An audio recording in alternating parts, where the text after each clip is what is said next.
हमारे housing colony में रहता है। मैं पुलिस स्टेशन जा रहा हूँ। आप कहीं नहीं जाएंगे। अरे पागल हो गए क्या? हमारी बच्ची सिर्फ 15 साल की है। जरा सोचिए क्या बीतेगी उस पर जब स्कूल के लोग और मोहल्ले के लोग उसे ताने देंगे। क्या वो सब लोग इसे ये बातें भूलने देंगे? तो हम क्या करें? ऐसे ही चुपचाप बैठे रहे? ऐसे ही चुपचाप बैठे रहेंगे? भूल जाएंगे कि ये हादसा कभी हमारी जिंदगी में हुआ था। लेकिन वो हैवान तो चुप नहीं बैठेगा ना, फिर टूट पड़ेगा हमारी बेटी पर। छोड़ देंगे मुंबई, वापस पुणे चले जाएंगे। वहाँ किसी को कुछ पता भी नहीं है और फिर धीरे धीरे हमारी बच्ची भी सब भूल जाएगी।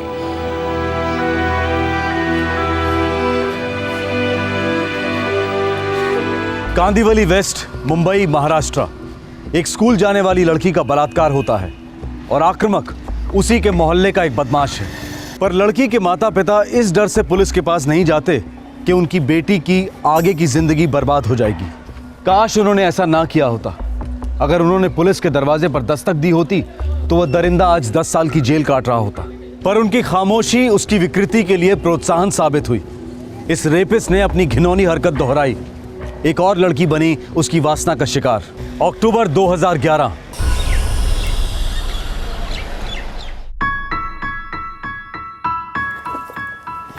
नानी माँ मैं चली। अरे ऐसे कैसे चली? डिब्बा तो लेके जा। एक दिन ना मैं इस डब्बे के नीचे दब जाऊंगी नानी माँ। अब 3 दिन का खाना एक साथ पैक करती हो। चुप कर। सुबह से जाती है, शाम को लौटी है 6 बजे के बाद। फिर मामा के ऑफिस चले जाती है। हाँ, फिर तेरा खेल कूद। अच्छे से खाना नहीं खाएगी तो ताकत कहाँ से आएगी? अच्छा जिया सुन, वो साइना नगर वाला फ्लैट है ना, उसका क्लाइंट रजिस्ट्रेशन करवाना चाहता है।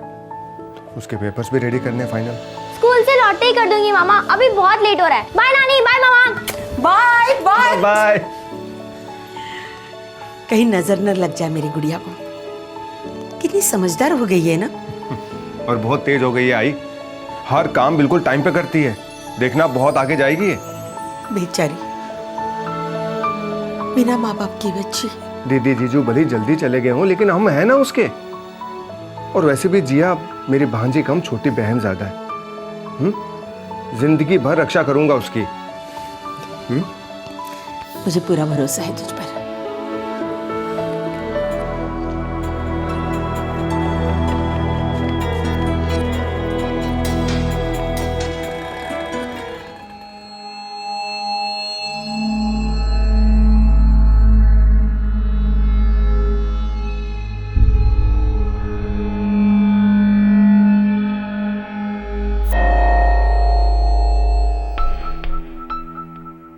सर जी 2 BHK की फ्लैट्स के तो बहुत मारामारी है। हाँ लेकिन 1 BHK के 3 मेरे पास फ्लैट्स हैं। 5 लोगों की फैमिली है।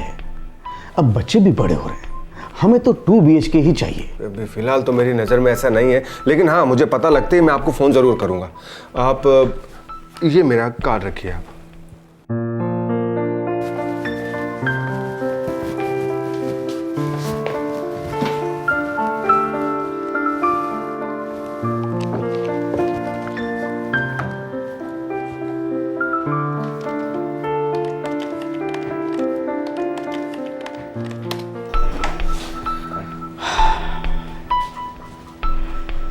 शंकर भाई, फाइनेंस मेरे पास पूरा रेडी है।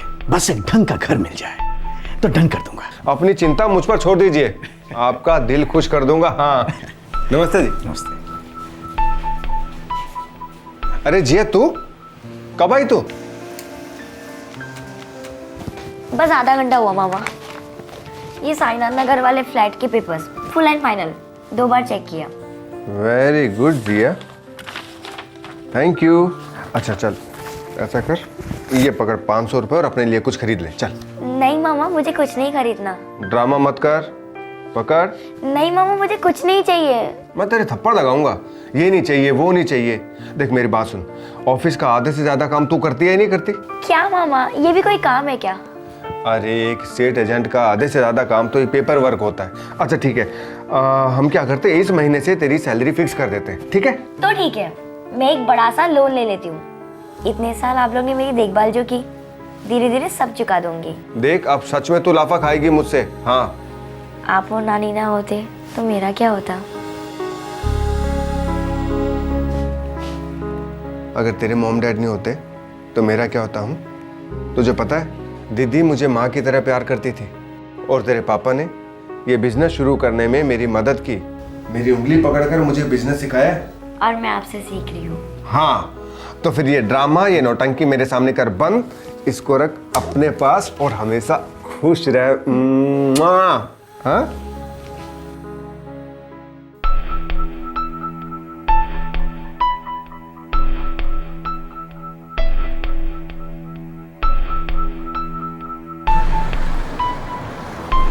हेलो हेलो, अरे खाने ही जाऊंगा। पहचानता हूँ तुम्हें, माहड़ा में रहती हो ना? हाँ। अरे मैं भी माहड़ा में ही रहता हूँ, ऑटो रिक्शा ले रहा हूँ। लिफ्ट चाहिए? No thanks.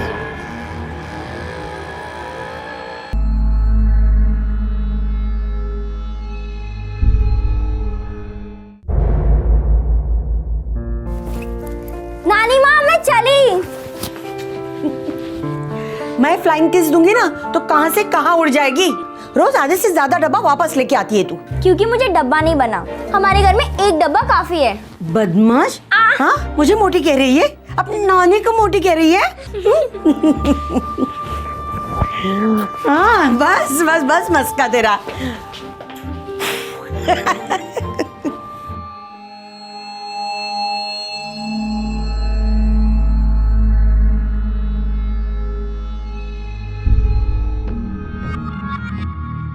ओ माहड़ा कॉलोनी की मिस यूनिवर्स, कैसी हो?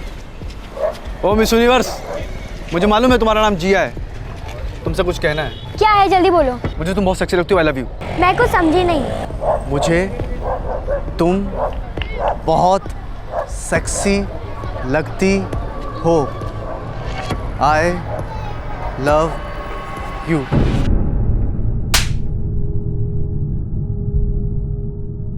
क्या? कौन सी बिल्डिंग में रहता है? बिल्डिंग नंबर 1 के सामने पान की दुकान है, उसके पास खड़ा रहता है वो। मामा यही खड़ा रहता है वो। ये जगह पर? तो एक वो लड़का खड़ा रहता है इतना लंबा सा यहाँ पर, इस जगह पर कौन है वो जानते हैं आपके? यहाँ रहता है वो इसी बिल्डिंग में रहता है।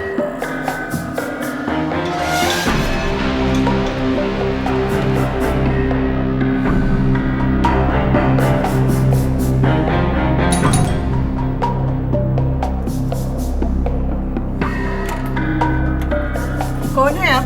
ये राज यहीं रहता है। काय काम है? आप उसे जरा बाहर बुलाइए। लेकिन पहले बताइए ना क्या काम है? आप उसे यहाँ बुलाती हैं, मैं पुलिस बुलाऊं? आओ। अरे कौन हो आप? क्यों चिल्ला रहे हो? आप राज को यहाँ बुलाइए। कौन है? क्या है? मामा यही है वो। अरे अरे छोड़ो छोड़ो छोड़ो मेरे बेटे को, छोड़ो। छोड़ो ना, छोड़ो। आप रुकिए, इसी के मुंह से सुनिए इसने क्या बोला। मैंने क्या बोला तूने जिया को? मैंने कुछ नहीं बोला मैंने। अरे छोड़ो। आज के बाद जिया की तरफ आंख उठा के भी देखा ना तो सीधा पुलिस के पास लेके जाऊंगा तुझे, समझ रहे हो?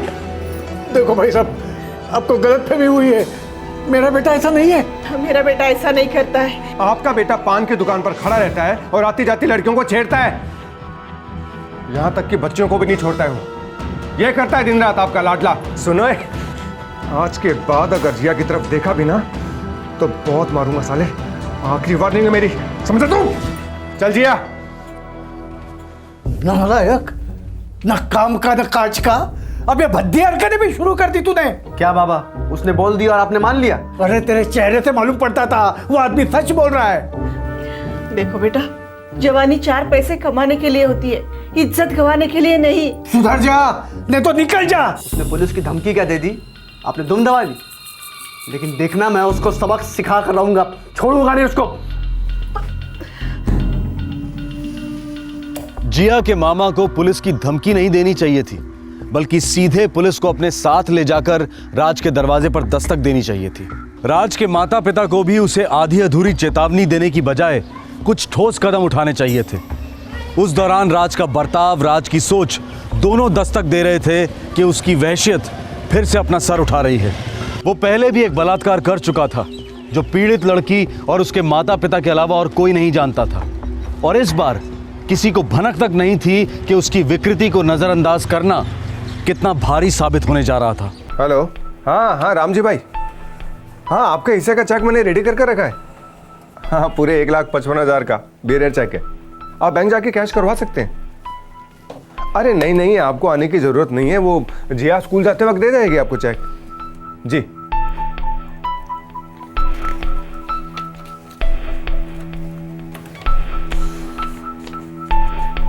अच्छा जिया, अरे क्या बात, आज यूनिफॉर्म में नहीं है तू? वो स्कूल में नवरात्रि की प्रैक्टिस है ना, तो मैम ने फ्री ड्रेस अलाउ किया है। अच्छा सुन, अस्मिता कॉलोनी में जाना और रामजी भाई को ये चेक ड्रॉप करते हुए जाना। हाँ ठीक है मामा। सी 402। हाँ ओके। नानी माँ मैं चली। अरे डब्बा तो लेके जा। ये दोनों की नौटंकी फिर से शुरू। हर रोज मुझे टेंशन देती है। आप भी ना हमेशा लास्ट मिनट पे ही डब्बा देती हो। अच्छा अभी के लिए टाइम प्लीज, जब मैं लौटूं तब लड़ते हैं। बाय नानी, बाय मामा। बाय। रुक, गले कौन मिलेगा? जा संभाल के जाना। बाय।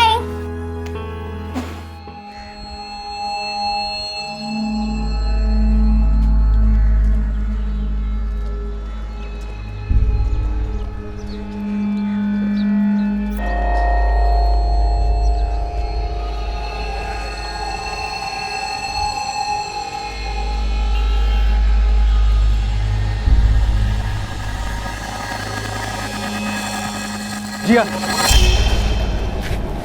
मेरे मामा ने तुम्हें वार्निंग दी थी ना? इसीलिए तो आया हूँ जिया, सॉरी बोलने। प्लीज़ जिया माफ़ कर दो। जिया मैं जानता हूँ कि मैं अच्छा लड़का नहीं हूँ, लेकिन जिया मैं सुधरना चाहता हूँ। तो जाके सुधरो, मेरा पीछा मत करो। तुम माफ़ करोगे तो मुझे हौसला मिलेगा खुद को सुधारने के लिए। अच्छा माफ कर दिया, आप चले जाओ। ऐसे नहीं जिया, प्लीज़ जिया, मेरी तरफ देखकर कहो ना कि तुमने मुझे माफ़ कर दिया। पीछा करना छोड़ दोगे ना? तुम्हारी कसम। अच्छा ठीक है, माफ कर दिया। थैंक्स जिया, थैंक्स। एक्सक्यूज मैम, ये मिर्च चौकी किधर है? आप उल्टे साइड आए हो, यहाँ से यू टर्न, फिर सिग्नल से पहला लेफ्ट, मिर्च चौकी जाता है। थैंक यू, कोई बात नहीं है, थैंक यू।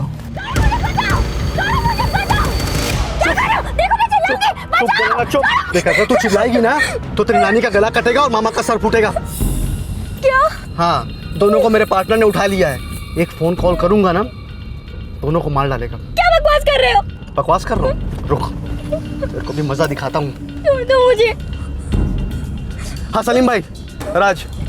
हाँ सलीम भाई, लड़की मेरे साथ है। सलीम भाई, लड़की की चीख की आवाज़ जैसी सुनाई देती है ना, बुढ़िया का गला काट दो। लेकिन उस शकुनी मामा को जान से मत मारना, एक एक करके उसकी उंगलियां तोड़ते रहना। ठीक है सलीम भाई? चिल्ला चिल्ला चिल्ला ना, चिल्ला। देखो मैं नहीं चिल्लाऊंगी। एक मिनट सलीम भाई, लड़की बोल रही है कि चिल्लाएगी नहीं। सुन, मैं जैसा बोलता हूँ वैसा करेगी ना तो तेरी नानी और मामा को छोड़ दूंगा। बोल, करेगी? करेगी? हाँ करूंगी। सलीम भाई से फोन पे बोल कि मेरे साथ कोऑपरेट करेगी। सलीम भाई, सलीम भाई मैं राज के साथ कोऑपरेट करूंगी, लेकिन मेरे नानी और मामा को कुछ मत करना प्लीज, प्लीज। अभी के लिए रखता हूँ सलीम भाई, बाद में कॉल करता हूँ। जितेन, बोरी वाली देना होटल में।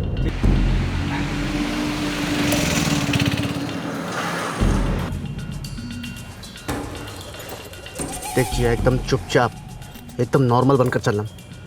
कोई भी नाटक नौटंकी की था तो मैं पकड़ा जाऊंगा, पर अगर मैं पकड़ा गया ना तो फिर तुम दोबारा कभी अपनी नानी और मामा को देख नहीं पाओगी। समझी? समझी ना? मुस्कुरा, आंसू आंसू पूछो अपने, आंसू पूछो फटाफट।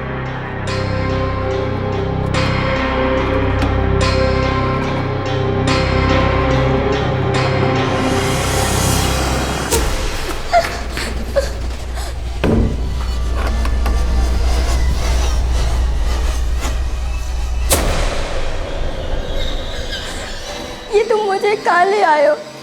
क्या करने वाले हो?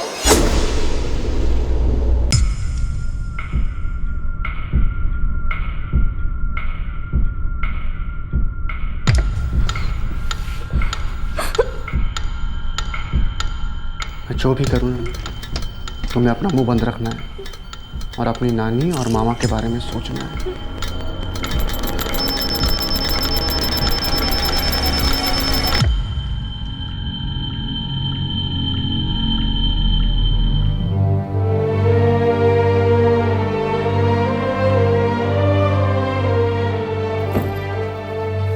चलो तुम्हारी ट्यूशन क्लास लेता हूँ, देखता हूँ तुम्हें क्या क्या आता है। कौन सी किताब था?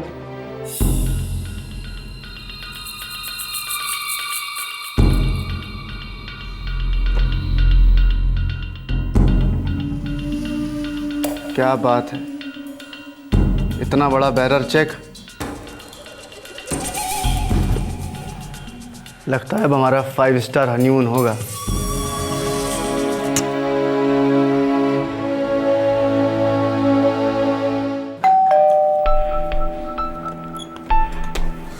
आई जिया का? हाँ? जिया? काय झालं? जिया? जिया घर आई? वो तो स्कूल से डायरेक्ट तेरे ऑफिस जाने वाली थी ना? वो ऑफिस में भी नहीं आई और उसने रामजी भाई के यहाँ चेक भी नहीं पहुंचाया। कहीं वो स्कूल में वो डांस प्रैक्टिस के लिए तो नहीं रुक गई?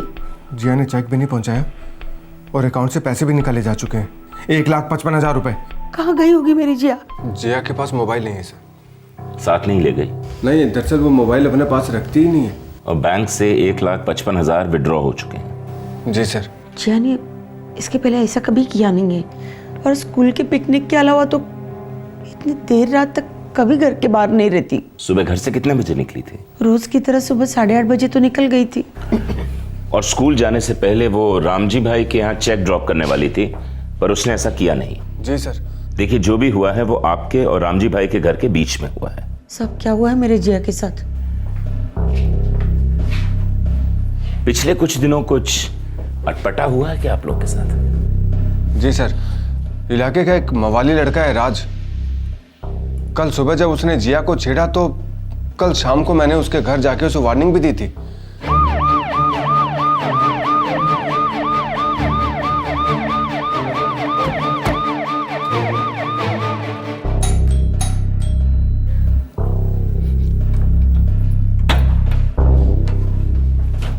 राज कहाँ है? अरे देवा, अब क्या क्या इस लड़के ने। रात सुबह 7:30 बजे घर से निकला है, अभी तक लौटा नहीं है। उसका मोबाइल नंबर क्या है? 98925678। Switch off. कुछ बोला था? कहाँ जा रहा है? कभी कुछ बोलता नहीं, इसलिए हमने पूछना भी छोड़ दिया। 1 नंबर बिल्डिंग के सामने जो पान की दुकान है ना, इनका बेटा सारा दिन वहीं आवारागर्दी करता रहता है। वो जब घर लौटे मुझे खबर कर देना। जी सर। साहब वो लड़का इसी दीवार के पास घंटों खड़ा रहता था। आज सुबह आया था? हाँ आया था। किसी स्कूल की लड़की का पीछा करते देखा उसे?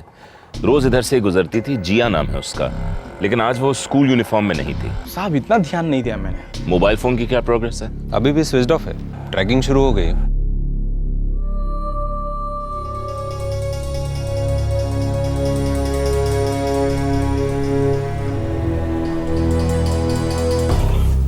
सर, मोबाइल फोन की last location Marve road signal के पास थी, पब्लिक एरिया है।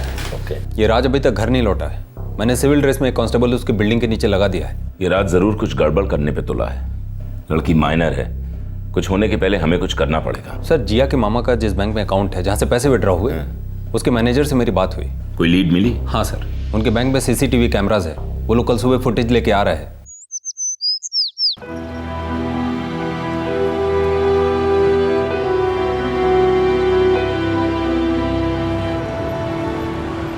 इतनी खूबसूरत ड्रेस ला के दी तुम्हें, लेकिन होठ मैच नहीं कर रहे। ऐसे मुस्कुराओ कि लोगों को लगे कि हम बॉयफ्रेंड गर्लफ्रेंड हैं। मुस्कुराओ, मुस्कुराओ। जतिन, ये 50,000 है, मैं इसको लेके निकल रहा हूँ, तू भी निकल। अपने एरिया में लौटना मत, ठीक है? मैं बीच बीच में फ़ोन करता रहूँगा, ठीक है? ये तेरा बैग। ढंग के कपड़े हैं ना? ब्रांडेड कपड़े हैं। चल तू ऐश कर, मैं निकला। चल चल, निकल निकल।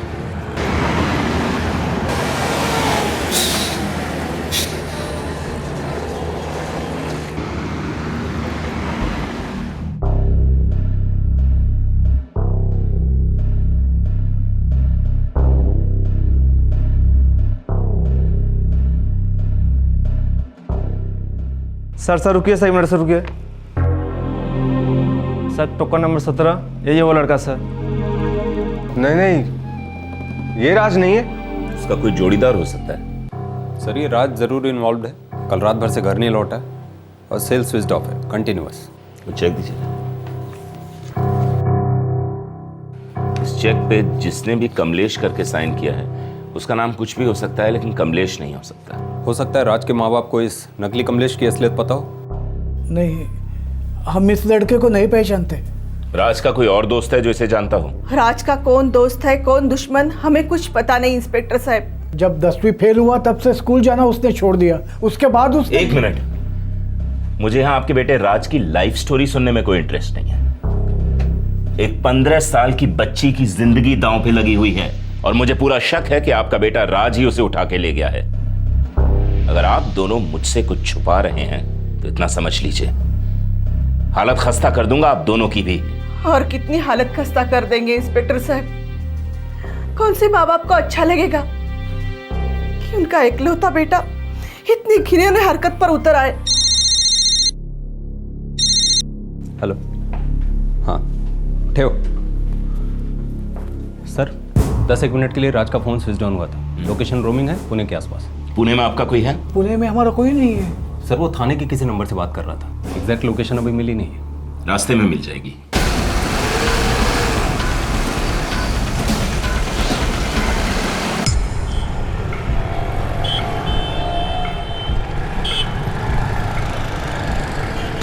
सर, थाने की लोकेशन यहाँ बता रहा है। हाँ, लेकिन ये तो पब्लिक प्लेस है।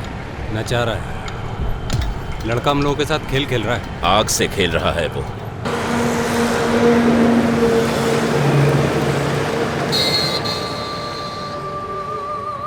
कहाँ ले जा रहे हो मुझे? हनीमून पर चिकनी।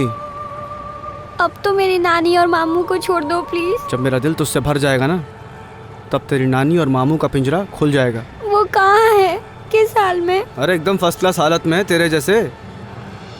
तुझे अपने पास रखने के लिए मैंने उन्हें अपना फिक्स डिपॉजिट बनाया है।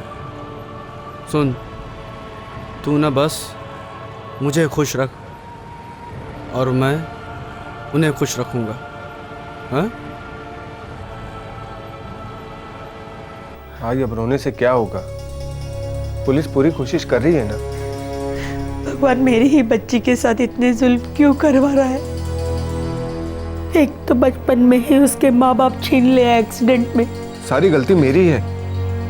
अगर पुलिस स्टेशन जाके कल ही मैं रिपोर्ट लिखवा देता ना, तो आज बात यहाँ तक पहुँचती ही नहीं।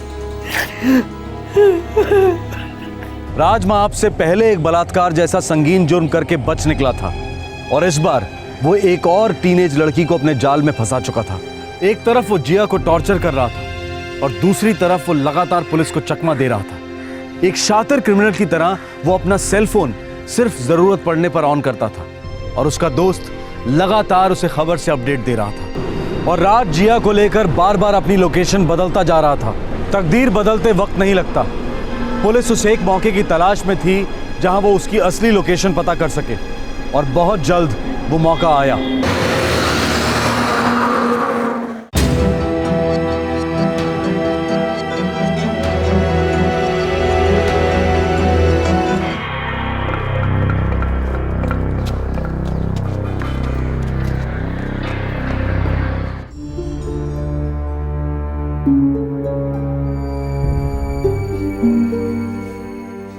जिया,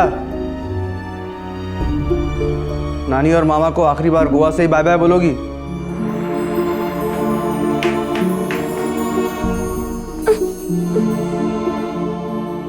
पता है, यहाँ गोवा में तुम्हारी आंखों का रंग अलग लग रहा है, खुशबू अलग, जैसे हम पहली बार प्यार कर रहे हैं।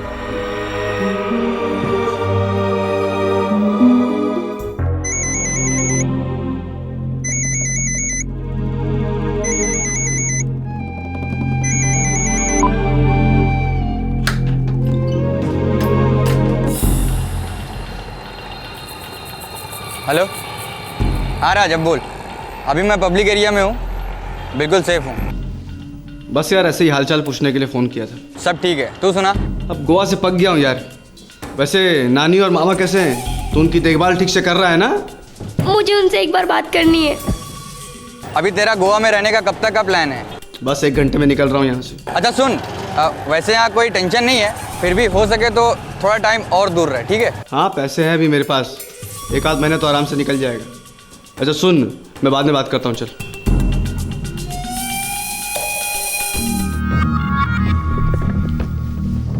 तुझे ना मेरे ऊपर हाथ नहीं उठाना चाहिए था। तेरे मामा को मेरे घर में घुसकर मेरी इंसल्ट नहीं करनी चाहिए थी। अब देख, तेरी नानी और मामा दोनों तकलीफ में है ना। तुम्हें जो करना था तुमने कर लिया ना। अरे ऐसा नहीं होता ना डार्लिंग। चल अब सामान पैक कर ले, हमें यहाँ से निकलना है।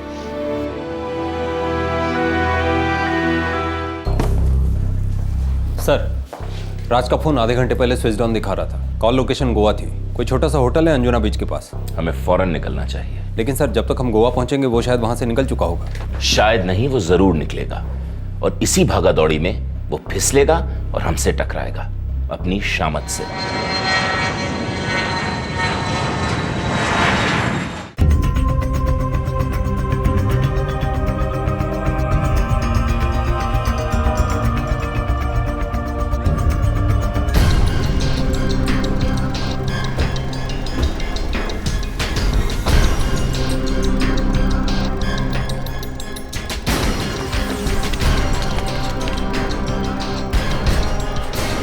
सेल अभी भी स्विच ऑफ है। वो अभी भी गेम खेल रहा है।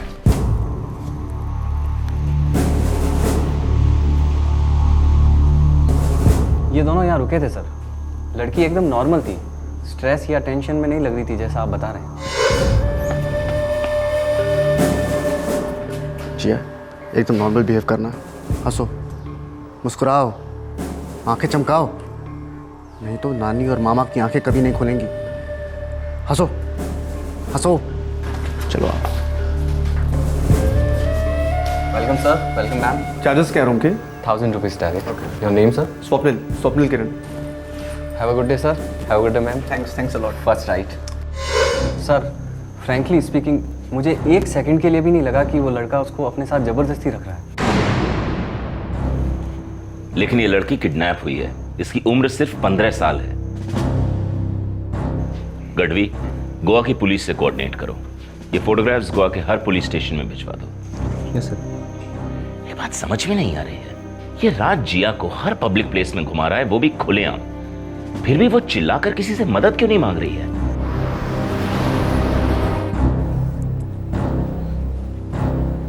नहीं इंस्पेक्टर साहब, सवाल ही नहीं पैदा होता। जिया अपनी मर्जी से राज के साथ कभी जा ही नहीं सकती। उसने तो राज को सरेआम थप्पड़ मारा था और मेरे साथ उसके घर भी गई थी, जहां मैंने उसके माँ बाप के सामने राज को वार्निंग दी थी। उसी का बदला ले रहा है वो राज। देखिए, उसके साथ पूना गई, गोवा गई, हर जगह खुलेआम घूम रही है। नहीं इंस्पेक्टर साहब, मेरी जिया पर शक मत कीजिए।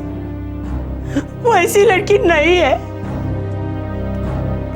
वो अंदर ही अंदर घुट रही होगी। 3 हफ्ते हो गए उसे हमसे बिछड़े हुए। पता नहीं उस राज ने उसके साथ क्या क्या किया होगा। मेरी मोर जैसी बच्ची।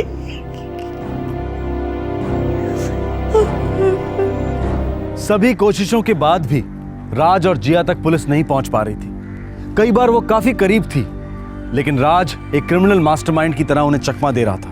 पुलिस उसकी हर रिकॉर्डेड लोकेशन पर पहुंचती, लेकिन वो उससे पहले ही वहां से निकल गया होता। वो बार बार अपना सेल फोन ऑन ऑफ रख रहा था ताकि पुलिस को कभी भी उसकी सही लोकेशन का अंदाजा ना मिल सके। ऊपर से थाना में जितेन भी हर बार राज को पब्लिक प्लेस में ही जाकर फोन करता था, जिससे जितेन तक पहुंचना भी एक बहुत बड़ा चैलेंज बन गया था। कोई ना कोई तरीका तो जरूर होगा जिससे आप उन तक पहुंच सको। यकीन कीजिए, हम अपनी तरफ से पूरी कोशिश कर रहे हैं। सारे बस stands, railway stations, Shirdi, Goa, Poona के सारे होटल्स और लॉजेस, हर जगह तस्वीरें भेज दी गई हैं। पता नहीं जिया किस हाल में होगी इंस्पेक्टर। वो भी बच्ची है। ये हमारी भी सबसे बड़ी फिक्र है कि वो बच्ची है, नासमझ है। हो सकता है उसकी बातों में आ गई हो।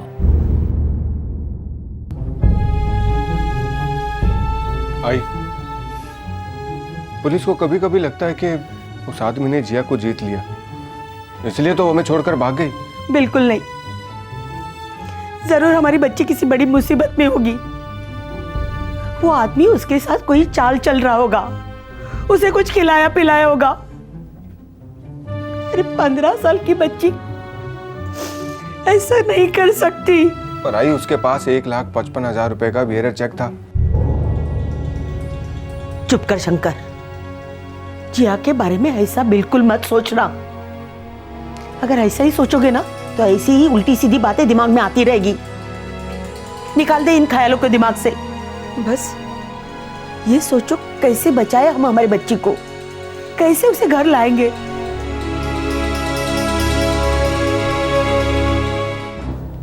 सर लड़की के माँ बाप बचपन में ही गुजर गए थे।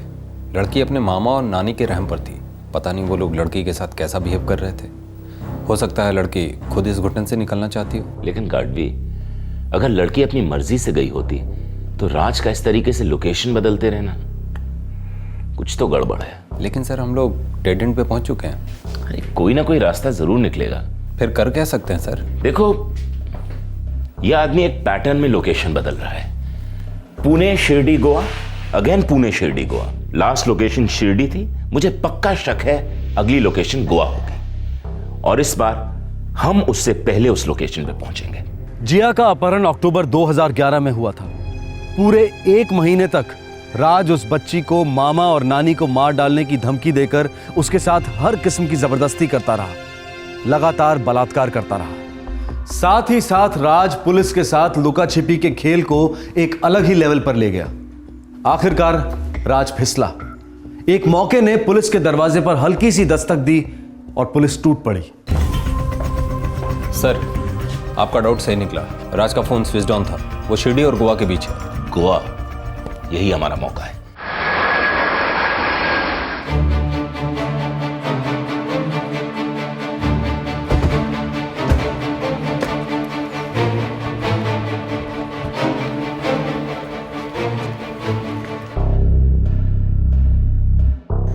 नहीं सर, ये चेक इन नहीं हुए। होंगे, और तब तक हम इनका इंतजार करेंगे। गार्डवी, पोजीशंस। कम।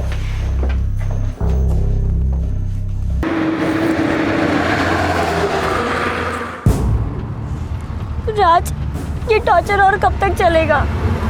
जब तक मेरे दिमाग के अंदर का टॉर्चर खत्म नहीं हो जाता, जब तक तुम्हारे थप्पड़ की याद मिट नहीं जाती, तब तक ये सब चलता रहेगा। तुमने तो बदला ले लिया ना, अब जाने दो मुझे प्लीज। मेरा बदला भी पूरा नहीं हुआ है जिया। कब होगा? कैसे होगा? मुझे थप्पड़ मारो जी भर के, सबके सामने, पर अब बस करो प्लीज। मुझे मेरे नानी और मामू के पास जाने दो प्लीज।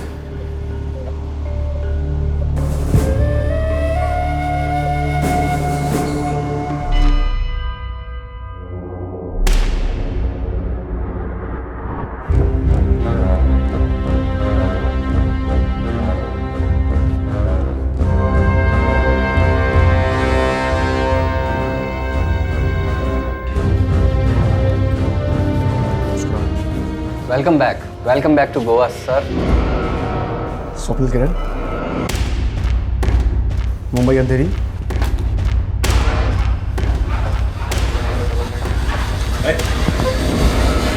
बचाओ, बचाओ। डरो मत बच्ची, हम लोग मुंबई पुलिस से हैं। तो प्लीज मेरे नानी और मामा को बचा लीजिए, नहीं तो सलीम भाई उनका गला काट देंगे। ये झांसा देके तुमने इस बच्ची को डरा के रखा है साले। हाँ? हाँ? उसे डरो मत बच्ची, तुम्हारे नानी और मामा किसी सलीम भाई के पास नहीं है, सेफ है। हाँ? तुम्हारी राह देख रहे हैं। सब प्लीज मुझे नानी और मामा के पास ले चलो, मुझे घर जाना है।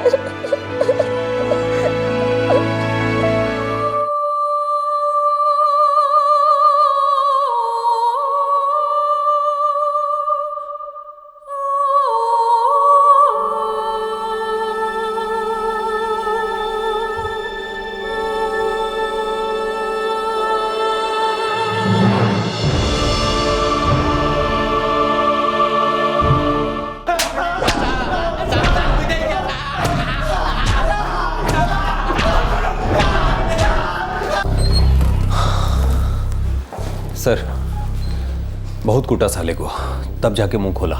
एक नहीं, कई बार बच्चे के साथ रेप किया कुत्ते ने। हे भगवान। इतना ही नहीं सर, कुछ साल पहले एक और स्कूल गर्ल के साथ रेप किया था उसने। क्या?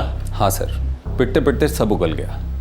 मैंने कॉलोनी में जाकर उस फैमिली को खोजने की कोशिश की, लोगों से बात की, लेकिन किसी को कुछ नहीं मालूम। बस वो लोग बोले कि वो फैमिली अचानक एक दिन कॉलोनी छोड़कर कहीं चली गई। उन्हें तभी हमारे पास कंप्लेन करनी चाहिए थी। 10 साल के लिए अंदर होता ये साला।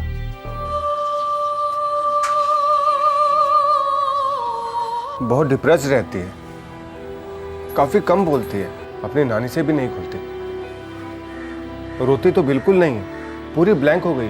मैं समझ सकता हूं शंकर, इतना सब कुछ झेला है इस बच्ची ने।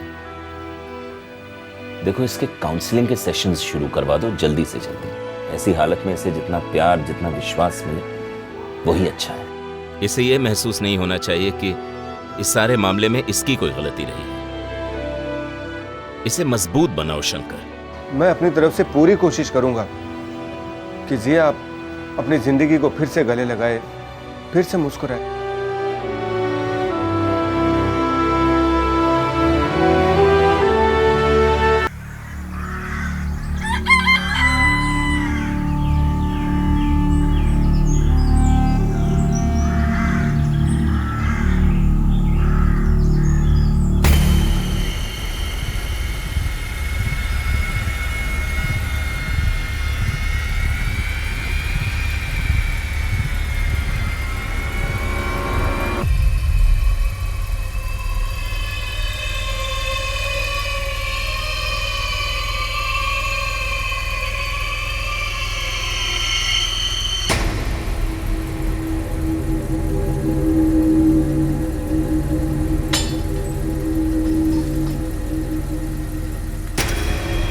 हाँ,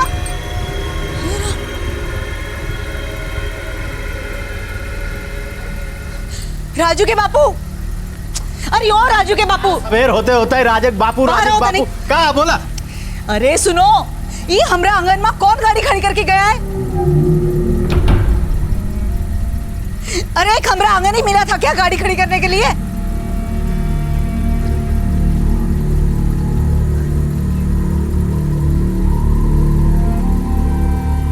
इंजन में तो चालू है, ड्राइवर बिना है भीतर। क्या माजरा है?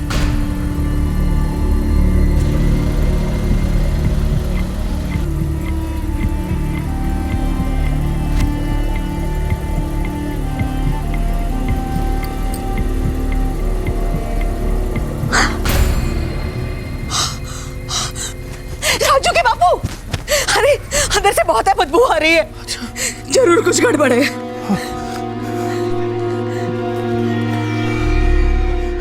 साहब जी, वो इनोवा गाड़ी तो हमारे आंगन में पड़ी है।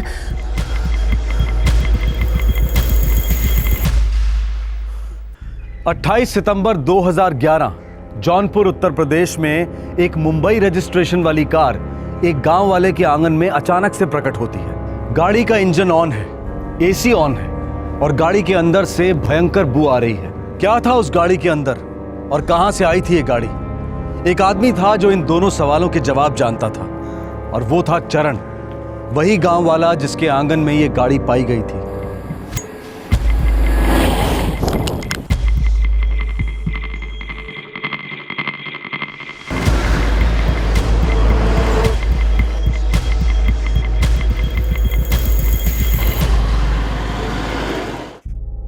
महाराष्ट्र और गुजरात के बॉर्डर पर स्थित सिलवासा से निकली ये गाड़ी 3 दिन के लंबे सफर के बाद जौनपुर उत्तर प्रदेश पहुंची थी। इस गाड़ी की अजीब दास्तां 3 दिन पहले शुरू हुई थी मुंबई में।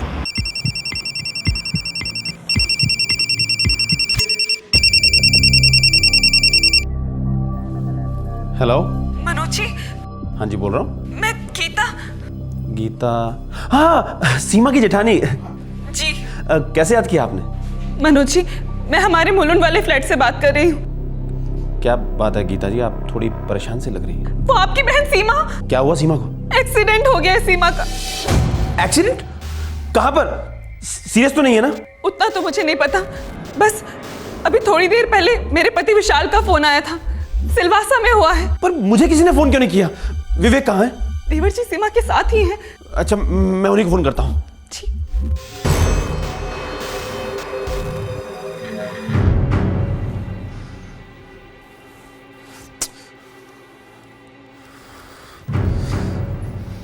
क्या हुआ जी?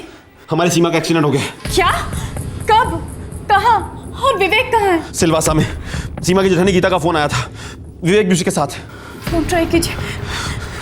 अजीब है, किसी का फोन ही नहीं लग रहा है, ना विवेक का ना सीमा के जेठ का। उसके सास ससुर का भी फोन बंद आ रहा है, सबके फोन स्विच ऑफ है। देखिए जी, मुझे ना कुछ भी ठीक नहीं लग रहा। आप अभी के अभी उनके मुलुंड वाले फ्लैट में जाइए ना। हो सकता है कि सीमा की जेठानी गीता झूठ बोल रही हो।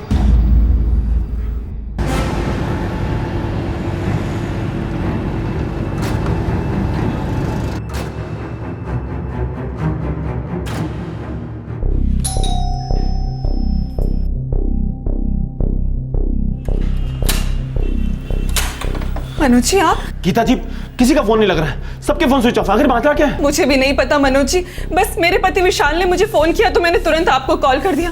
मैं भी बहुत देर से कोशिश कर रही हूँ, सबके फोन स्विच ऑफ है। गीता जी, आपको मेरे साथ चलना पड़ेगा अभी। मनोज जी, मुझे भी बड़ा अजीब लगा जब इन्होंने कॉल किया। कितने बजे किया था? 10:15 बजे। अब गीता, गीता बुरी खबर है। क्या हुआ विशाल, आप ठीक तो है ना? गीता, सीमा का एक्सीडेंट हो गया है और वो सीरियस है। कैसे हुआ? बाकी लोग कैसे हैं? मम्मी पापा देवर जी और आप? बाकी सब तो ठीक है, बस सीमा की हालत क्रिटिकल है गीता। अच्छा, मैं तुम्हें बाद में फोन करूंगा। तुम्हारे पति विशाल ने तुम्हें फोन किया, कुछ और नहीं बताया। बहुत अजीब है तो इसलिए मैंने तुरंत आपको फोन कर दिया। ये लोग सिलवासा कब गए? आज सुबह। सब लोग गए लेकिन आप नहीं गई? मुझे भी कुछ समझ में नहीं आया। सुबह सब तैयार हो गए, बोले कोई पूजा है, मुझे साथ लेकर गए ही नहीं। मुझे उसी समय समझ जाना चाहिए था कि कुछ अजीब चल रहा है, कोई ना कोई गड़बड़ है। कैसी पूजा है जिसमें मैं नहीं रहूंगी? सारा परिवार जा रहा है, फिर मैं क्यों नहीं? एक ही दिन की तो बात है गीता, कल तक लौट आएंगे और पूजा फैक्ट्री में है। देवर जी सीमा को साथ लेके जा रहे हैं। पर मैं तुम्हें नहीं ले जा रहा हूँ। अब बहस मत करो और बात को समझने की कोशिश करो। क्या समझने की कोशिश करूं और क्यों? भाभी नहीं जा रही हैं बस, और तुम्हें कोई फिक्र करने की जरूरत नहीं सीमा। फिक्र की बात नहीं है विवेक, अजीब लग रहा है।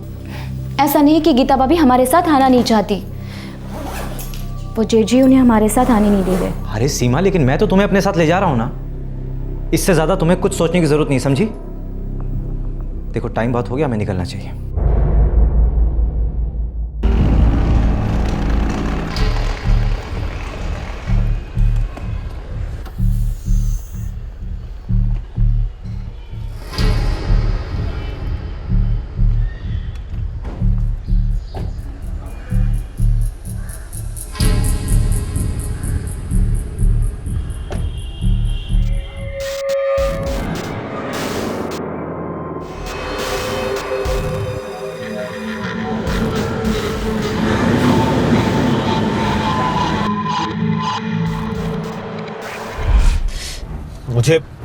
मुझे सीमा के लिए बहुत डर लग रहा है। मुझे भी। विशाल ने ये बताया कि एक्सीडेंट हो गया है, ये बताया ही नहीं कि कब हुआ है, कैसे हुआ है, कुछ बोले ही नहीं।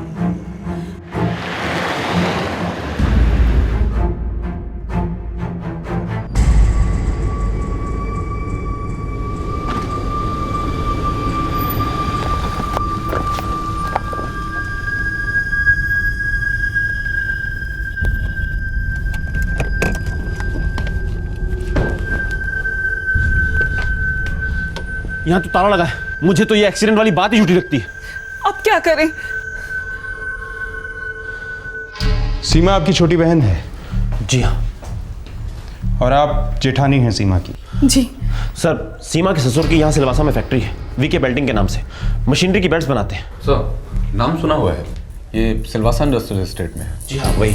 हम सब, मेरे सास ससुर, मेरे पति विशाल, मैं, मेरे देवर विवेक और सीमा, हम सब मुंबई में साथ में रहते हैं, मुलुंड में। सिलवासा आना जाना होता है? जी, बाबूजी विशाल और विवेक तो लगातार आते जाते रहते हैं, लेकिन हम औरतें बहुत कम। पूजा में आपकी सासू माँ और देवरानी ही गई, आपको साथ नहीं ले गए? जी हाँ, और फिर रात को विशाल ने फोन करके कहा कि सीमा का एक्सीडेंट हो गया है। और सर, सीमा के पति विवेक ने मुझे फोन नहीं किया, मैं सीमा का इकलौता भाई हूँ, मुझे तो गीता जी ने फोन करके बताया। इंस्पेक्टर साहब, जरूर कुछ ना कुछ गड़बड़ है।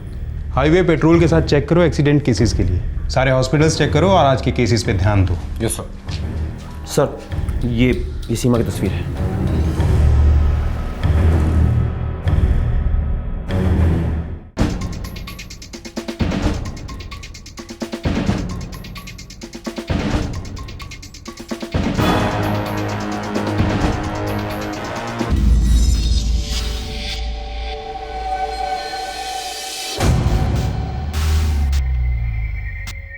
हाईवे पेट्रोल ने सिलवासा का चप्पा चप्पा छान मारा। शहर के हर हॉस्पिटल और नर्सिंग होम में फोन कॉल्स किए गए, लेकिन कहीं से भी किसी भी एक्सीडेंट केस की खबर नहीं आई। सीमा के भैया मनोज और जेठानी गीता का शक सही साबित हो रहा था। ये वाकया वाकई संदेहजनक था, लेकिन वो लोग अपनी शंका की जड़ पर उंगली नहीं रख पा रहे थे। रात खत्म होने को आई। सीमा उसका पति विवेक, विवेक का भाई विशाल और उनके माता पिता की कोई खबर नहीं थी। हर पल के साथ तनाव बढ़ता जा रहा था। 27 सितंबर का दिन निकल आया, फिर भी कोई खबर नहीं। सर, मुझे नहीं लगता कि कोई एक्सीडेंट हुआ है। जिस तरह से एक्सीडेंट की खबर दी गई उससे बिल्कुल साफ था। सारे फैमिली में से अब तक किसी का भी नंबर स्विच ऑन नहीं हुआ है। अर्जेंट बेसिस पर मैंने सारे फैमिली के फ़ोन रिकॉर्ड्स मंगवाए हैं फ़ोन कंपनी से। कल रात 10:30 बजे सबका नंबर एक साथ स्विच ऑफ हुआ। सिर्फ सीमा के ससुर जी विश्वनाथ जी के नंबर से एक कॉल किया गया, वो भी रात 10:30 बजे के बाद। मैं रतन को फ़ोन करता हूँ, वो शायद कुछ मदद कर पाए। विश्वनाथ जी ने इस नंबर पे फ़ोन किया था। किसका नंबर है ये? सर, कोई रतन सिंह है, ये भी इनकी तरह मुलुंड मुंबई में ही रहता है। रिश्तेदार हो सकता है। रतन जी मेरे ससुर जी के चचेरे भाई, वो हमारे घर के पास ही रहते, मुलुंड में। उन्हें शायद पता होगा कि आपका सारा परिवार कहाँ है और सीमा के एक्सीडेंट की असलियत क्या है।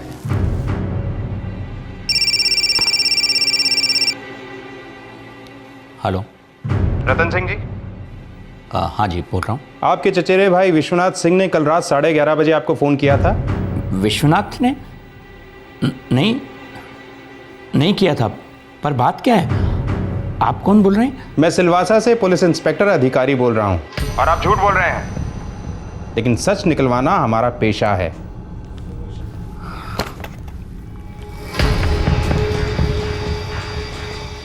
डरिए मत, हम सिलवासा से उड़कर नहीं आए। वो फ़ोन आपको सिलवासा पुलिस ने किया था। हम तो आपके पड़ोसी हैं, मुलुंड पुलिस स्टेशन से हैं। आप लोग चाहते क्या हैं? लॉकअप में उल्टा टांग कर आपकी खाल उधेड़ना चाहते हैं। लेकिन फिलहाल आप सिर्फ एक सवाल का जवाब दीजिए, क्या कल रात को विश्वनाथ सिंह ने कॉल किया था? इस सब में मेरा कोई हाथ नहीं है।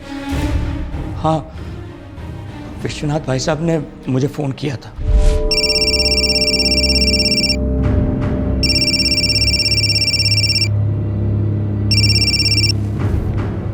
हाँ विश्वनाथ भाई साहब, इतनी रात गए? रतन, एक समस्या आन पड़ी है। क्या बात है भाई साहब, सब खैरियत तो है? हम लोग सिलवासा से थोड़ी दूर हैं, बस 1:30 के करीब मुलुंड पहुंच जाएंगे। क्या हुआ, क्या है, बात क्या है? तुम्हें कुछ इंतजाम करने होंगे। भाई साहब ये सब क्या कह रहे हैं, मुझे कुछ भी समझ में नहीं आ रहा है। रतन जी, ये आसान नहीं होगा। इसीलिए तो आपको बुलाया है डॉक्टर अविनाश। आप हर मुश्किल आसान कर सकते हैं। लेकिन मेरा मतलब? आपका मतलब पूरा होगा। जो पैसा आप मांगेंगे आपको मिलेगा।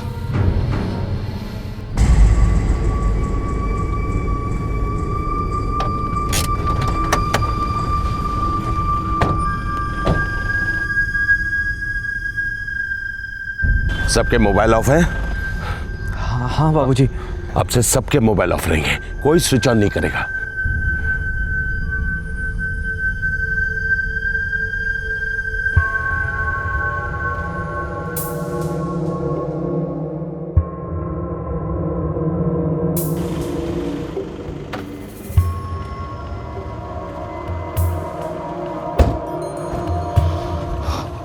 भाई साहब, ये डॉक्टर अविनाश है।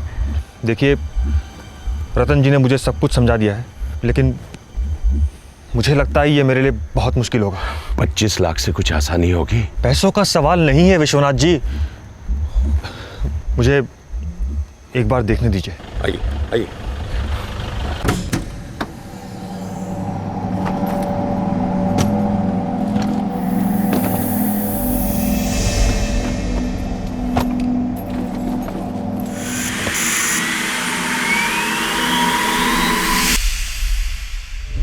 विश्वनाथ भाई साहब को लाश ठिकाने लगाने में मेरी मदद चाहिए थी, पर मैं बेकसूर हूं, मैंने कुछ नहीं किया। खूनियों को प्रोटेक्शन दी और एक लाश को ठिकाने लगाने में हाथ बटाया, और आप बेकसूर। लाश कहाँ है? यहां नहीं है।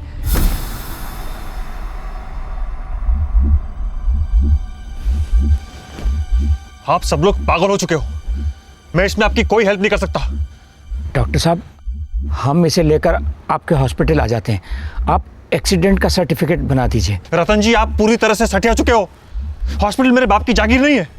अगर मैं अंदर कोई भी लाश ले जाऊं तो तुरंत पुलिस केस बन जाता है।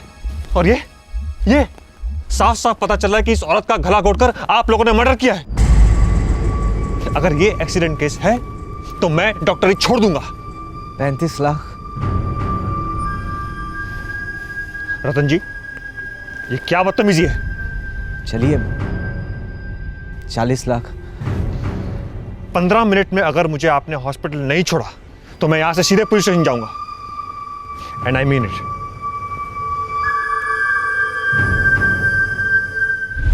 मैंने डॉक्टर अविनाश को वापस उनके हॉस्पिटल पर ड्रॉप किया, फिर विश्वनाथ भाई साहब और उनका परिवार वहां से निकल गए।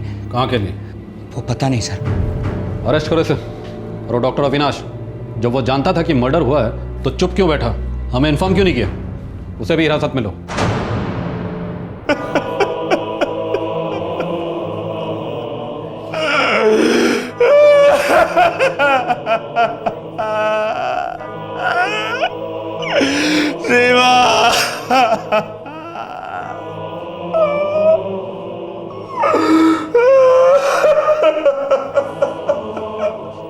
आई एम सॉरी मिस्टर मनोज। हम विश्वनाथ सिंह और उसके पूरे परिवार को पकड़ के रहेंगे। उनकी इनोवा गाड़ी के लिए हमने रेड अलर्ट जारी कर दिया है। स्टेट के सभी बॉर्डर्स पे मैसेज पहुंच गए हैं। Yes sir. विश्वनाथ सिंह के बंगले की तलाशी लो और उसे सील कर दो। वीके बेल्टिंग के सारे वर्कर्स को राउंड अप कर लो। वीके बेल्टिंग्स की भी तलाशी लो और उसे भी सील कर दो। जी सर।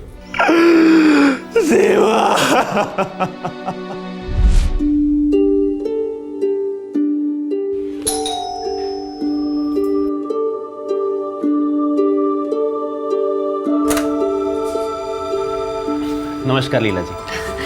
अरे सुनिए, सीमा के भाई साहब आए हैं। आइए आइए।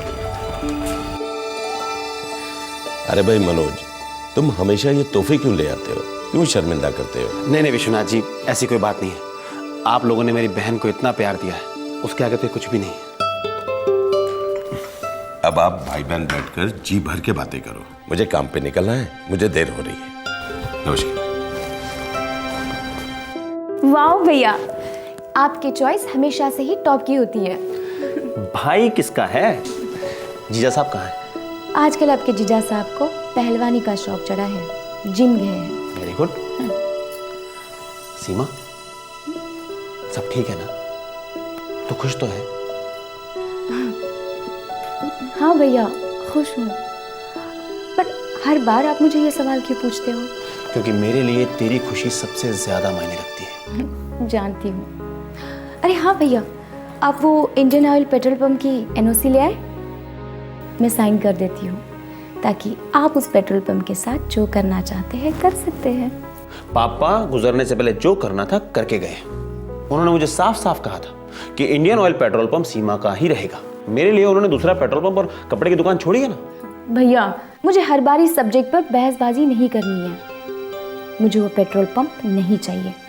वो आपका था और आप ही का रहेगा। लेकिन सीमा, पापा की बात। भैया, आप मेरे लिए पापा से कम नहीं हैं। मम्मी पापा के गुजरने के बाद आपने मुझे दोनों का प्यार दिया है। और वैसे भी इस घर में भगवान का दिया सब कुछ है। हमें पेट्रोल पंप की कोई ज़रूरत नहीं है। और हाँ, अगली बार आते समय अगर एनओसी नहीं ले आए तो मैं आपसे बात नहीं करूँगी। बहुत जिद्दी है ना, कभी नहीं सुधरेगी। अगली बार एनओसी नहीं तो कट्टी। अरे मनोज भैया, कैसे हैं आप? मैं अच्छा हूँ, तुम कैसे हो? बढ़िया। भैया को चाय वाय पूछी कि नहीं? और भैया, आप खाना इस बार यहीं खा के जाएंगे, हर बार की तरह नहीं चलेगा। अरे भैया, क्या खाना खाएंगे? तुम्हारी पत्नी सर खा गई है मेरा, सुनती नहीं है। क्यों सीमा, भैया को क्यों परेशान करी हो? क्या बात हो गई? हाँ, कोई बात नहीं है, मैं खाने का देखती हूँ। एनओसी नहीं तो कट्टी। एनओसी? क्या बात है भैया? अरे कुछ नहीं, पापा गुजरने से पहले सीमा के नाम एक पेट्रोल पंप कर गए थे। अब सीमा जिद पे अड़ी है कि वो पेट्रोल पंप मैं रख लूं। ये भी कोई बात हुई? अच्छा, सीमा ने मुझे कभी बताया नहीं इस बारे में। यही तो प्रॉब्लम है। लेकिन मैं बोल बोल के थक गया, मेरी तो सुनती नहीं। तुम्हारी पत्नी है, तुम उससे बात करो ना, समझाओ उसे। ये पेट्रोल पंप वाली बात घर में बहुत उछलती रही। क्या कमाल है, सीमा ने कभी आपको बताया नहीं? क्या नहीं बताया? यही कि पेट्रोल पंप आपको वापस करने वाली बात हमारे घर में किसी को रास नहीं आई थी। सब बहुत नाराज थे सीमा से। विवेक, मेरे मनोज भैया ने आज तक मेरे लिए इतना सब कुछ किया है, मैं उनके लिए इतना तो कर ही सकती हूँ। और वैसे भी पेट्रोल पंप पर उनका हक बनता है, आखिरकार उन्होंने तो विदा किया था मुझे। इसमें कौन सी बड़ी बात है? तुम्हारे बड़े भैया हैं, वो उनका फर्ज बनता ही है। और तुम्हारे मनोज भैया को जो कुछ देना था ना, वो तुम्हारे पापा ने दिया और काफ़ी दिया। लेकिन तुम्हारे हिस्से में क्या आया? सिर्फ एक पेट्रोल पंप। एक बात कान खोलकर सुन लो तुम, हम हमारा हिस्सा किसी भी हालत में नहीं छोड़ने वाले। सॉरी विवेक, ये पेट्रोल पंप मेरा है जो मैं अपने भैया को दे चुकी हूँ। बस एक एनओसी साइन होनी बाकी है। वो तो साइन होने से रही। पापा, आप समझाइए ना विवेक को। आपका इतना बड़ा बिजनेस है, एक पेट्रोल पंप से क्या फर्क पड़ता है? एक एक पैसे का फर्क पड़ता है, और बड़े बिजनेस ऐसे नहीं खड़े होते। विवेक तुम्हारा पति है, इसलिए तुम कोई भी फैसला अकेले नहीं कर सकती। पेट्रोल पंप इस घर में आया है, वापस नहीं जाएगा। सच में ये लालच तो मेरे समझ के बाहर है, और मैं इसे समझना भी नहीं चाहती हूँ। बस मैं इतना जानती हूँ कि ये पेट्रोल पंप मेरे भैया का था और उन्हीं का रहेगा। मैं इस फैसले से पीछे नहीं हटूंगी। अरे इतना तेवर और ऐसी जुबान लड़ाना! लगाम हाथ में लो विवेक, समझाओ बहू को। शादी के बाद ये मनमानी नहीं चलेगी।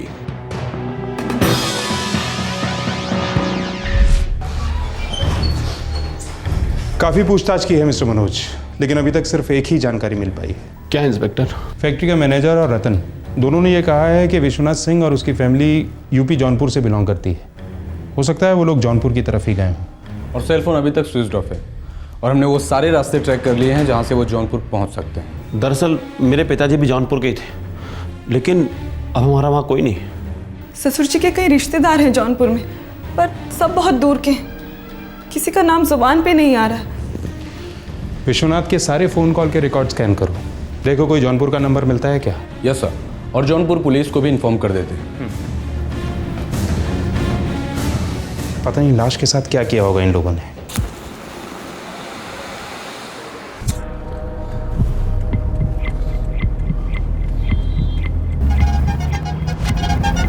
मुझे गीता को लेकर बहुत फिक्र हो रही है, कहीं उसे शक हो गया तो? आपको गीता भाभी को फोन करना ही नहीं चाहिए था भैया। अरे अगर मैं उसे फोन नहीं करता तो वो मुझे फोन पे फोन करती, और अगर उसे मेरा फोन स्विच ऑफ मिलता तो वो और परेशान हो जाती। तो फिर भी ठीक होता। एक्सीडेंट वाली बात बोलना ही गलत था, उसे तुम्हें बोलना ही नहीं चाहिए था। अरे लेकिन माँ मैं... अरे भाई, जो होना था वो हो चुका, अब सिर्फ आगे की सोचते हैं। हमें जल्द से जल्द इस लाश को ठिकाने लगाना होगा।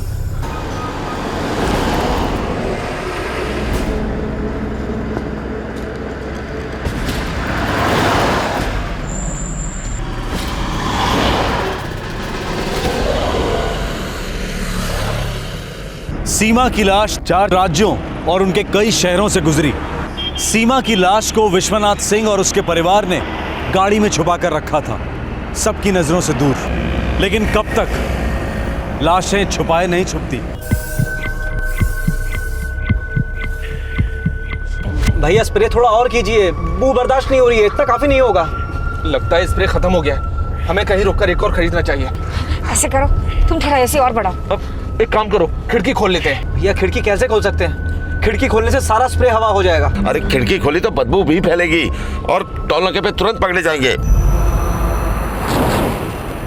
सीमा के हत्यारे अपने जुर्म की बू छुपाते छुपाते हताश होने लगे थे, और उधर पुलिस कमर कसकर उन तक पहुंचने की फिराक में थी। सर, मैंने विश्वनाथ सिंह के कॉल लिस्ट के सारे नंबर ट्रैक कर लिए हैं। एक नंबर पे कई बार कॉल किया गया है, 895780। किसका नंबर है ये? चरण सिंह का। ये विश्वनाथ सिंह का रिश्तेदार है। जौनपुर में रहता होगा। बिल्कुल करेक्ट सर। जौनपुर की तैयारी करो तुरंत। Yes sir. और ये चरण सिंह, इसका नंबर लिख के दो मुझे।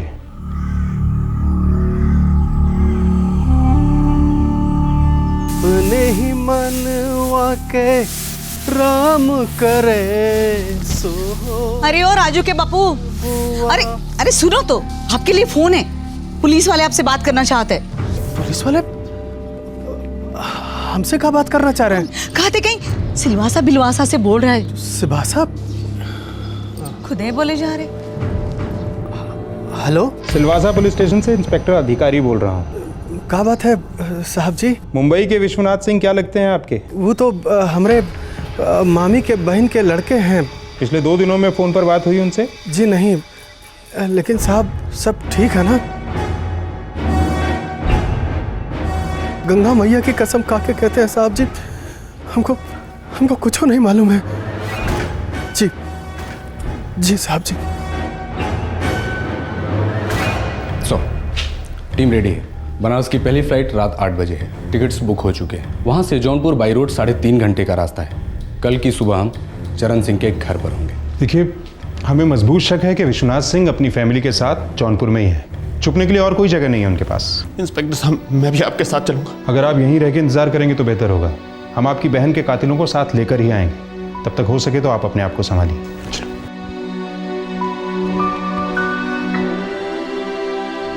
क्यों सुनी मैंने सीमा की बात?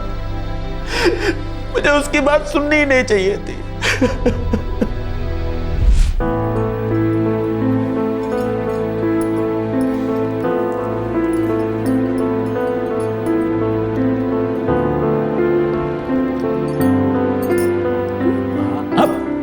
गलत बात। अरे बस। ये मेरी प्यारी सी गुड़िया के लिए। इसमें क्या है भैया? एनओसी? सीमा, आज के दिन तो रहने दे। आज के दिन आप मुझे कुछ भी मना नहीं कर सकते भैया। तो नहीं मानेगी ना? ये ले।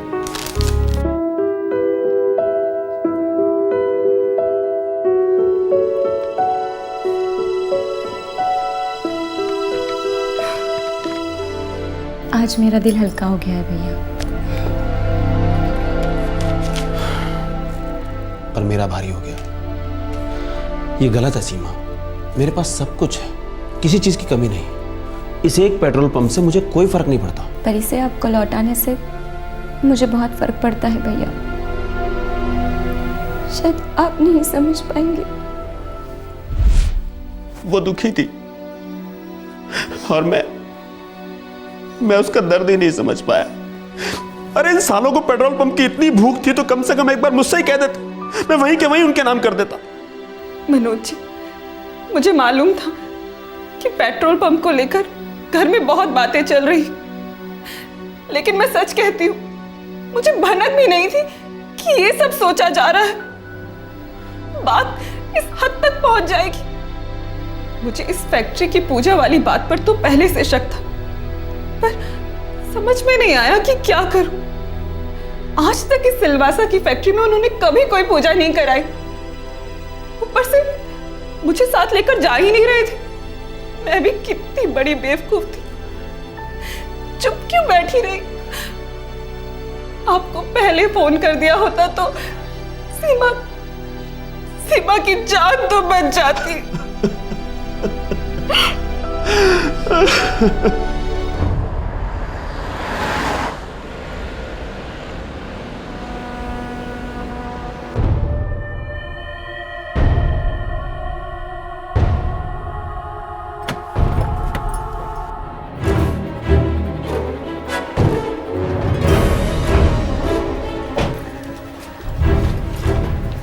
सुनिए विवेक, पूजा तो फैक्ट्री में हो रही है ना? हाँ, लेकिन वहाँ थोड़ी देर में जाएंगे। चलो अभी अंदर चलो। चलो चलो चलो।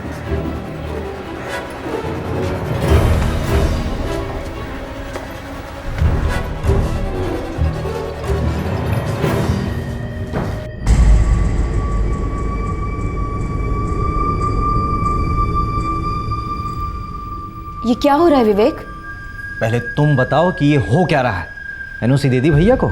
मैंने कहा था दे दूंगी, दे दी। हम सब ने मना किया था, फिर भी दे दी। एक तरफा फैसला लिया तुमने, परिवार के बारे में एक बार भी नहीं सोचा तुमने। नुकसान कर दिया ना परिवार का। मेरे भैया ने मुझे पढ़ाया लिखाया, काबिल बनाया। मैं कोई जॉब कर लूंगी और कमा कमा कर परिवार के इस नुकसान का भरपाया कर दूंगी, लेकिन गलती से भी पेट्रोल पंप वापस नहीं मांगूंगी।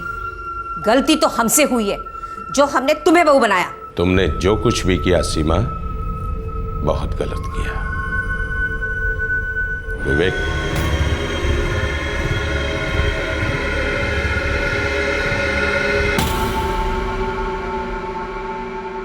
जब लाश ठिकाने लगेगी तभी जाके सबका बोझ हल्का होगा।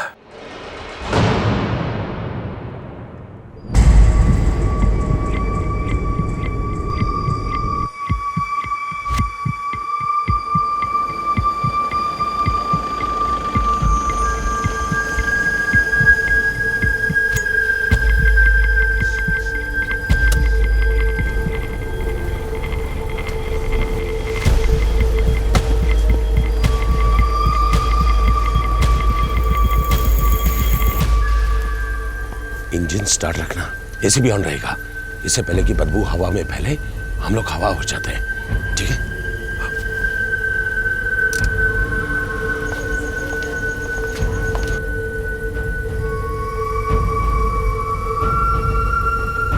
चलो जल्दी आओ, चलो।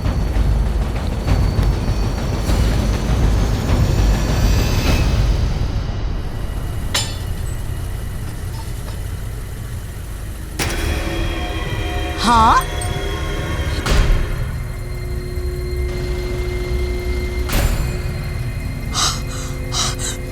राजू के बापू, अरे अंदर से बहुत है बदबू आ रही है, जरूर कुछ गड़बड़ है।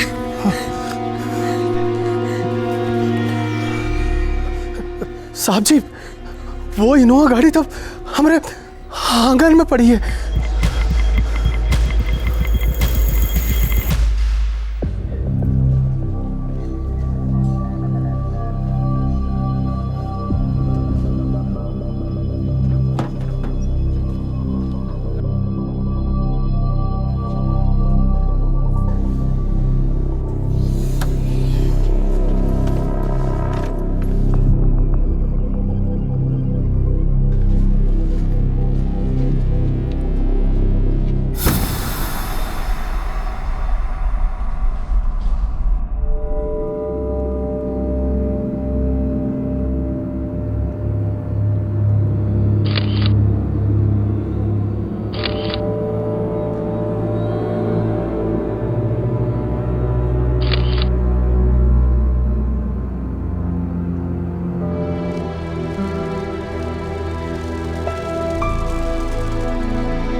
सीमा की हत्या करने के बाद उसका पति विवेक, ससुर विश्वनाथ, सास लीला और जेठ विशाल कई महीनों तक गायब रहे। मुंबई और सिलवासा पुलिस ने उन्हें फरार घोषित कर दिया और एक जॉइंट सर्च ऑपरेशन लॉन्च हुआ। अक्टूबर 2011 में विवेक पुलिस के सामने सरेंडर हुआ। 2 महीने के बाद पुलिस ने विश्वनाथ, लीला और विशाल को भी ढूंढ निकाला। वो सब लोग मुंबई के एक गेस्ट हाउस में छुपे हुए थे।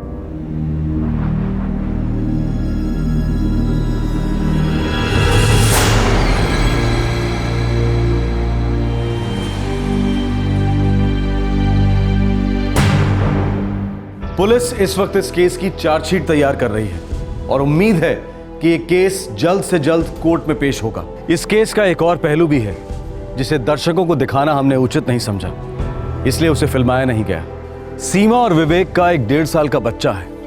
इस बच्चे को भी साथ ले जाया गया था और सीमा की हत्या के दौरान ये बच्चा उसी कमरे में मौजूद था।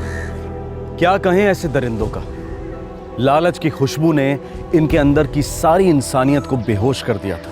अच्छा खासा बिजनेस होते हुए भी एक पेट्रोल पंप को हासिल करने के लिए इन्होंने अपने ही परिवार के एक सदस्य की हत्या की और फिर उसकी लाश को ठिकाने लगाने के लिए लाखों खर्च करने को तैयार थे। 4 राज्यों में अपने गुनाह की बदबू फैलाकर आखिरकार ये लोग पकड़े गए। सीमा और विवेक का बच्चा फिलहाल सीमा के भाई मनोज की देखरेख में है।